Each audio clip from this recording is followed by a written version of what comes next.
Hi friends, നമുക്ക് വളരെ കുറച്ച് പ്രോഡക്റ്റ് മാത്രം ഉപയോഗിച്ചിട്ട് ഒരു സിമ്പിൾ ഹമ്പിൾ മേക്കപ്പ് നോക്കിയാലോ. അപ്പോൾ ആദ്യമായിട്ട് നന്നായിട്ട് ഫേസൊക്കെ വാഷ് ചെയ്തതിന് ശേഷം റോസ് വാട്ടറാണ് അപ്ലൈ ചെയ്ത് കൊടുക്കുന്നത്. അത് കഴിഞ്ഞിട്ട് ലാക്ടോ കലാമിൻ്റെ മോയ്സ്ചറൈസിങ് ക്രീമാണ്. അപ്പോൾ ഈ ക്രീം ഓയിലി സ്കിന്നുള്ളവർക്ക് നല്ല എഫക്റ്റീവായിട്ട് വർക്ക് ചെയ്യുവേ. പിന്നെ കൂടാതെ ബഡ്ജറ്റ് ഫ്രണ്ട്ലിയും കൂടിയാണ്.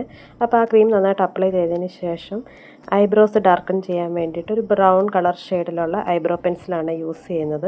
അത് കഴിഞ്ഞിട്ട് ഒരു ബോൾഡ് കാജൽ സ്റ്റിക്ക് ഉപയോഗിച്ച് കണ്ണിനകത്തും പിന്നെ ഒരു ബ്രഷ് ഉപയോഗിച്ച് കണ്ണിന് പുറത്തും നന്നായിട്ട് സ്പ്രെഡ് ചെയ്ത് കൊടുക്കുന്നുണ്ട്. അത് കഴിഞ്ഞിട്ട് എല്ലാവരും പറയുന്നത് കൂട്ട് തന്നെ നമ്മുടെ കണ്ണിന് നല്ലൊരു ലുക്ക് കിട്ടാൻ, അതായത് നല്ലൊരു ഗ്ലോ കിട്ടാൻ വേണ്ടിയിട്ട് നമ്മുടെ കണ്ണിൻ്റെ മുകളത്തെ വാട്ടർ ലൈനിൽ കൂടി നന്നായിട്ടൊന്ന് കാജൽ അപ്ലൈ ചെയ്യണേ. പിന്നീട് ഞാൻ പോൺസിൻ്റെ പിങ്ക് പൗഡറാണ് യൂസ് ചെയ്യുന്നത്. അപ്പം ഇതിനകത്തുള്ള സ്പോഞ്ചിനേക്കാളും എനിക്ക് കുറച്ചും കൂടെ ബെറ്ററായിട്ട് ഫീൽ ചെയ്തത് ഈ ബ്രഷ് ഉപയോഗിച്ച് ഇങ്ങനെ ടാപ്പ് ചെയ്ത് സെറ്റ് ചെയ്തെടുക്കുന്നതാണ്. പിന്നീട് ഒരു ലിക്വിഡ് ലിപ്സ്റ്റിക്കും ഞാൻ അപ്ലൈ ചെയ്യുന്നുണ്ട്.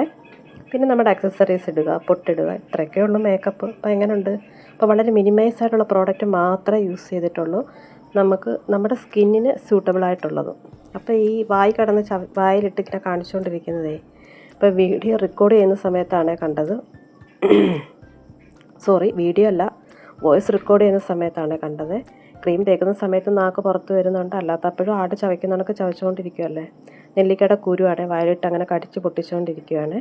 അപ്പോൾ ഈ മാക്സിയുടെ കാര്യമായിട്ടൊന്ന് പറയാവേ. ഇതൊരു മീഷോ പ്രോഡക്റ്റാണ്. ഒരു ബനിയൻ പോളിസ്റ്റർ മെറ്റീരിയലുമാണ്. നല്ല കംഫർട്ടബിൾ ടു വിയർ ആണ്. മാക്സിയുടെ ലിങ്ക് പിൻ ചെയ്യുന്നുണ്ട്. അപ്പോൾ ഇഷ്ടമല്ല ലൈക്കും കമൻറ്റൊന്നും ചെയ്യാൻ മറക്കണ്ടേ. അപ്പോൾ അത്രയേ ഉള്ളൂ. Thank you for watching.